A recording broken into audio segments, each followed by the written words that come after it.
Hello everyone, my name is Anupama Agnihotri. I am master in nursing. इस video में हम लोग ग्रीप एंड ब्रीवमेंट के बारे में जानेंगे।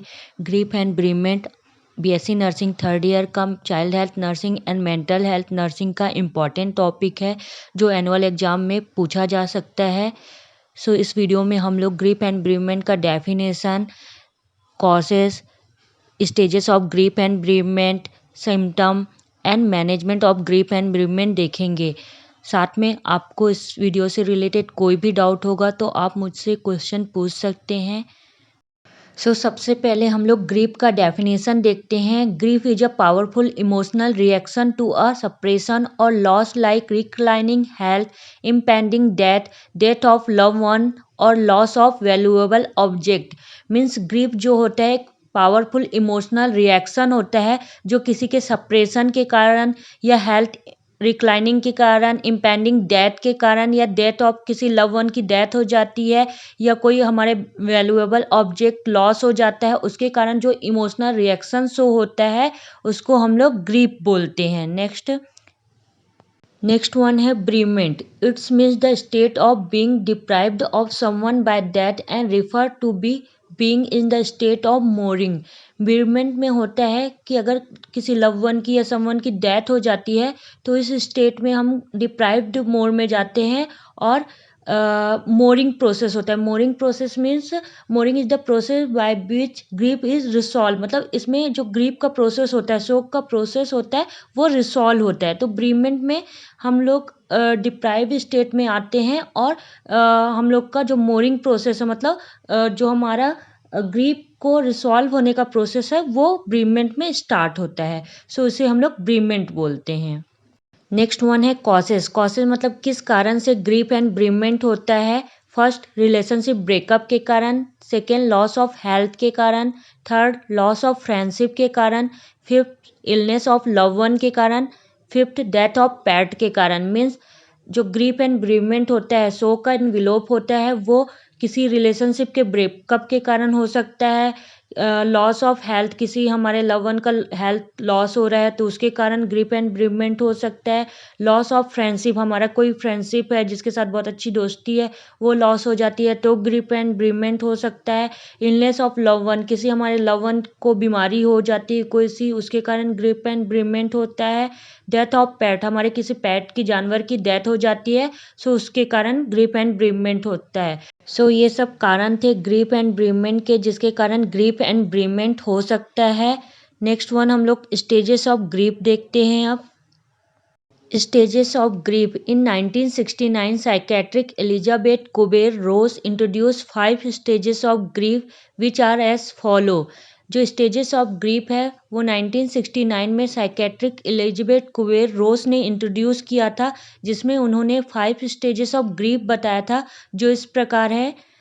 5 स्टेजेस ऑफ ग्रीप होते हैं। फर्स्ट वन है denial, second anger, third bargaining, fourth depression, fifth acceptance. Means जो स्टेजेस ऑफ ग्रीप होते हैं वो 5 स्टेजेस ऑफ ग्रीप है। First denial means this can not happen to me. Denial मतलब पूरी तरह से डिनायल कर देते हैं, मना कर देते हैं। जैसे कुछ चीज़ उनको पता चलता है तो वो बोल देते हैं कि ऐसा हुआ ही नहीं है, मतलब पूरी तरह से उस चीज़ को मना कर देते हैं। This can not happen to me, ये मेरे साथ हो ही नहीं सकता है। उसे हम डिनायल स्टेज बोलते हैं। सेकेंड स्टेज है एंगर।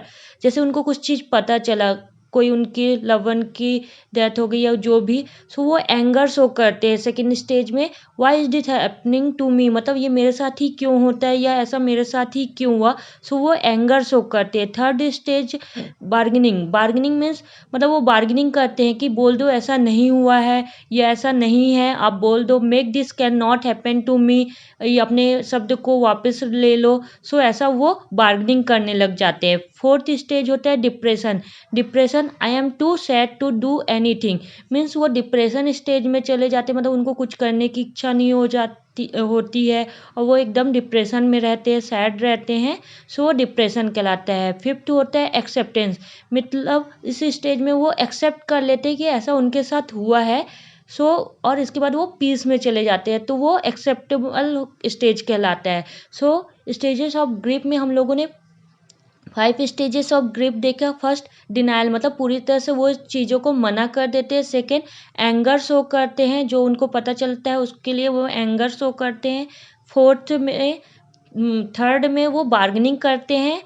फोर्थ में डिप्रेशन शो करते हैं और फिफ्थ में एक्सेप्ट कर लेते हैं सिचुएशन को। सो ये 5 स्टेजेस ऑफ ग्रीफ कहलाता है, जो हमारे एडल्ट और चाइल्ड दोनों में होता है।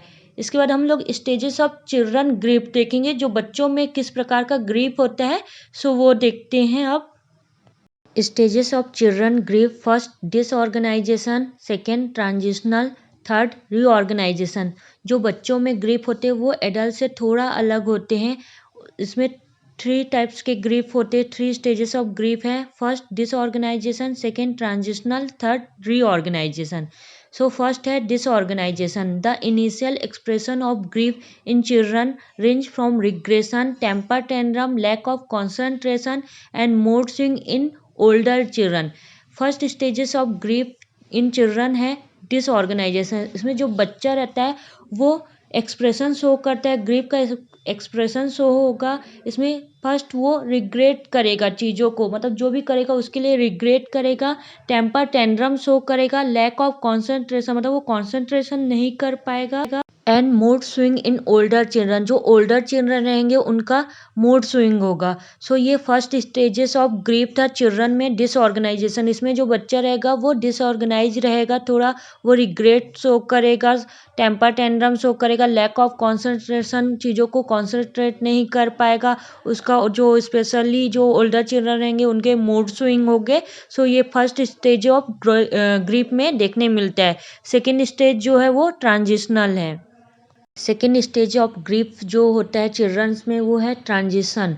Transition feeling of homelessness and depressed follow stress and chaotic behaviour. Many children will exhibition true depression, more common symptom of aggression.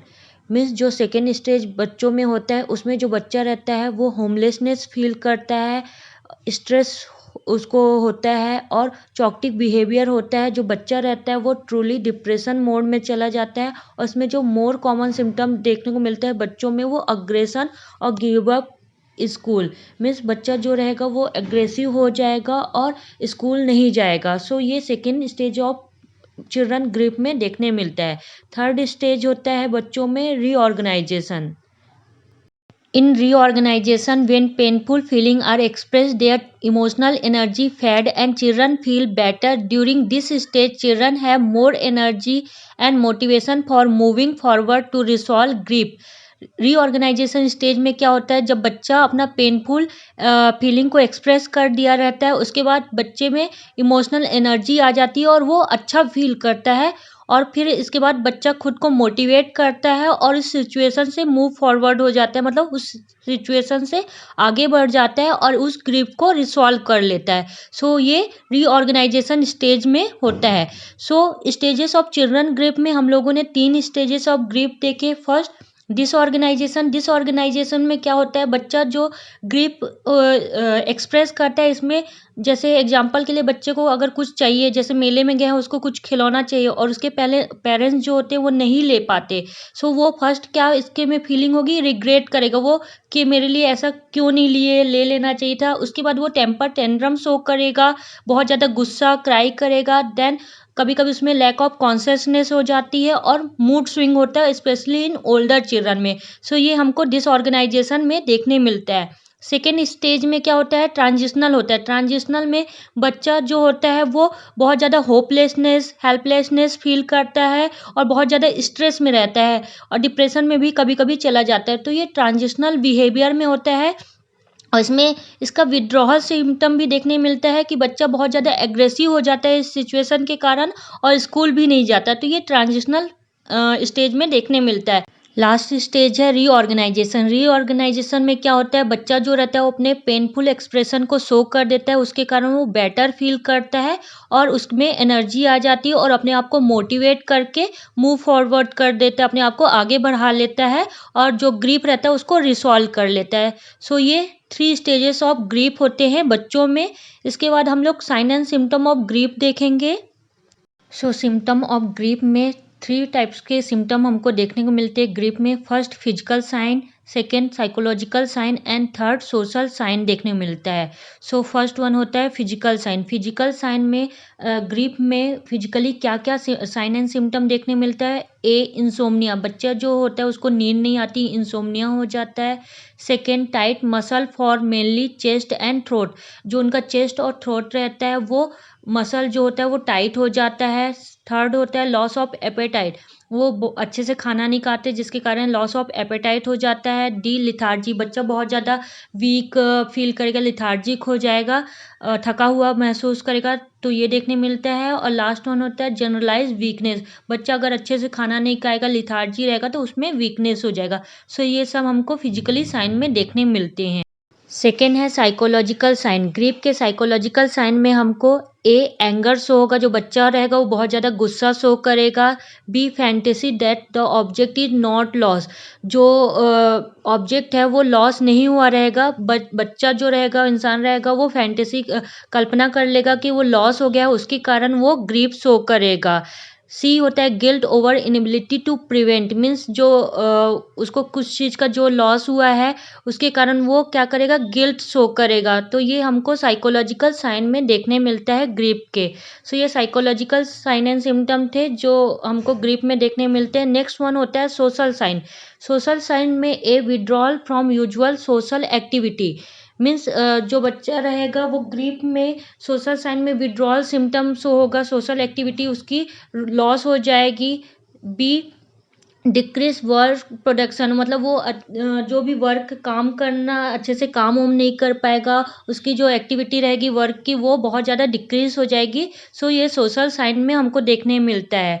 So symptom of grip में हम लोगों ने थ्री टाइप्स के ग्रीप देखे। फर्स्ट फिजिकल साइन देखा, physical sign में बच्चे को इंसोम्निया हो जाता है, उसका जो चेस्ट और थ्रोट रहता है वो टाइट हो जाता है। देन लॉस ऑफ स्लीप हो जाता है, लॉस ऑफ एपेटाइट हो जाता है, बच्चा लिथार्जी फील करता है और वीकनेस हो जाता है। देन साइकोलॉजिकल साइन में बच्चा बहुत ज़्यादा एंगर शो करता है, फैंटेसी कल्पना कर लेता है कि कुछ चीज़ का लॉस हो गया है। देन गिल्ट करता है, तो ये हमको साइकोलॉजिकल साइन में देखने मिलता है। लास्ट सोशल साइन में बच्चा विड्रॉल हो जाता है, मतलब वो उस एक्टिविटी के कारण विड्रॉल फील करता है। देन उसकी जो वर्क एक्टिविटी रहती है वो भी डिक्रीज हो जाती है। सो ये सब हमको सिम्टम में देखने मिलता है। नेक्स्ट वन है management of grip. Management of grip में हम देखेंगे कि जो ग्रीप रहता है उसको हम कैसे मैनेज कर सकते हैं, जो बच्चे रहते हैं उनको कैसे हेल्प कर सकते हैं उस ग्रीप से निकलने के लिए। सो मैनेजमेंट ऑफ ग्रीप में हम लोग एज वाइज ग्रीप देखेंगे कि बच्चे को कैसे हम लोग हेल्प कर सकते हैं। तो फर्स्ट वन है helping the grieving preschooler 3 to 5 year, जो 3 से 5 साल के बच्चे रहते हैं उनको हम कैसे हेल्प करेंगे ग्रीप में। First answer the children question honestly and simplicity, means जो बच्चे का क्वेश्चन रहेगा उसका आंसर हमको ऑनेस्टी के साथ, मतलब ईमानदारी के साथ और सिंपल वे में हमको बच्चे का आंसर देना है। नेक्स्ट वन है allow them to talk about loss, help them share their fear and worries, means second में हमको बच्चे को बोलने देना है, जो चीज़ उसको लॉस हुआ है उसके बारे में हमको उसको बच्चे को अलाउ करना है कि वो बोले और उसकी फीलिंग को क्या फीलिंग है उसको हमको जानने की कोशिश करना है और उसको हेल्प करना है कि जो भी उससे डर लग रहा है उससे वो बाहर निकल सके। सो नेक्स्ट वन है प्रोवाइडिंग सिंपल रूटीन, मतलब उसको जो रूटीन है उसका डे बाई डे का रूटीन है उसको सिंपल रखना है, उसको प्रोवाइड करना है कि सिंपल रूटीन वो फॉलो करे। नेक्स्ट वन है गिव द चाइल्ड अफेक्शन, बच्चे को हमको लव और अफेक्शन देना है ताकि वो इमोशनली रूप से स्ट्रांग हो सके। नेक्स्ट वन है provide more opportunity to play, मतलब बच्चे को हमको ज़्यादा से ज़्यादा खेलने कूदने के लिए अलाउ करना है। नेक्स्ट वन है be patient with regressive behaviour like थम सकिंग, जिस दौरान बच्चा थम सकिंग या अनवांटेड बिहेवियर शो करता है उस समय हमको पेशेंस रखना है और बच्चे को ज़्यादा डांटना नहीं है। सो ये सब हमको जो प्री स्कूलर चाइल्ड रहते हैं 3 to 5 ईयर चाइल्ड, ये सब हमको उनको हेल्प करना है ताकि वो ग्रिप से बाहर निकल सके। नेक्स्ट वन है आपका B helping a grieving elementary school age children 6 to 9 year, जो 6 से 9 साल के बच्चे हैं, स्कूल गोइंग चिल्ड्रन हैं, उनको कैसे हेल्प करेंगे ग्रिप से बाहर निकलने के लिए। ए कीप टास्क सिंपल, जो उनको बच्चों को हम टास्क देंगे वो एकदम सिंपल टास्क देना है बच्चों को। Second, try to keep the child busy in this simple task, बच्चे जो हम टास्क दिए रहेंगे उनमें उनको बिजी रखना है ताकि वो ग्रिप से बाहर निकल सके। थर्ड है, insist the children express their feeling in word, बच्चे जो रहेंगे उनको हमको बोलना है कि वो अपने फीलिंग को एक्सप्रेस करें इन वर्ड में, मतलब बोल के बताए, जो भी वो फील कर रहे हैं उसको बोल के बताएं। फोर्थ वन है, encourage them to let you know when they are worry or having difficult time, बच्चे को इंकरेज करना है कि वो जब भी डर लगता है या डिफिकल्ट टाइम होती है उस समय वो हमको बताएं। सो उसके लिए उनको इंकरेज करना है। तो ये हमको स्कूल गोइंग चिल्ड्रन जो रहते हैं 6 से 9 साल में, उनको इन बच्चे को हेल्प करनी है ये सब करके। नेक्स्ट वन है आपका helping grieving pre ten and early adolescent, जो 9 साल के 15 साल के बच्चे रहते हैं उनमें हम क्या हेल्प करेंगे। फर्स्ट वन है accept their mood swing and physical symptom, बच्चे में जो भी मूड स्विंग हो रही है या फिजिकल सिम्टम हो रहा है उनको हमको एक्सेप्ट करना है। नेक्स्ट वन है try to understand the feeling behind their word, so बच्चे को हमको अंडरस्टैंड करना है कि जो भी उनमें फीलिंग हो रहे हैं बिना वो बोले उनको हमको अंडरस्टैंड कर रहे हैं कि क्या प्रॉब्लम हो रही है बच्चे में। सो ये ध्यान रखना है। नेक्स्ट वन है आपका helping teenage during the grieving, means हम लोग जो एडोलसन बच्चे रहते हैं लेट एडोलसन उनको कैसे हेल्प करेंगे ग्रीव के लिए। First, do not force them teen to participate in activity that he and she feel uncomfortable, means जो टीन एडोलसन बच्चे रहते हैं जो चीज़ करने के लिए अनकंफर्टेबल फील करते हैं उनको फोर्स नहीं करना चाहिए उस एक्टिविटी को करने के लिए। नेक्स्ट वन है help them to find activity to express their grief, means बच्चे को हेल्प करना है कि जो वो ग्रीफ उसमें हो रहा है उसको एक्सप्रेस करे और उसको हमको बताए कि वो क्या फील कर रहा है। सो इस तरीके से हम बच्चे को हेल्प करेंगे जो टीन एज बच्चे हैं। सो ये मैनेजमेंट ऑफ ग्रीफ था जो हम लोगों ने देखा। इस वीडियो में हम लोगों ने ग्रीफ एंड ब्रीमेंट देखा जो आपके child health nursing and mental health nursing का इम्पॉर्टेंट टॉपिक है। ये क्वेश्चन आपके एनुअल एग्जाम में पूछा जा सकता है। सो आप इस वीडियो से रिलेटेड आपको कोई भी डाउट होगा तो आप मुझे कमेंट बॉक्स में पूछ लीजिएगा। आपको वीडियो कैसा लगा ये भी मुझे कमेंट बॉक्स में बताइए। मेरे वीडियो को आप सब्सक्राइब कर लीजिएगा और बेल आइकन भी दबा लीजिएगा ताकि जब भी मैं आगे वीडियो डालूँ सो आपको नोटिफिकेशन मिल जाए। आपको वीडियो अच्छा लगा होगा तो please like share and subscribe करें मेरे चैनल को। थैंक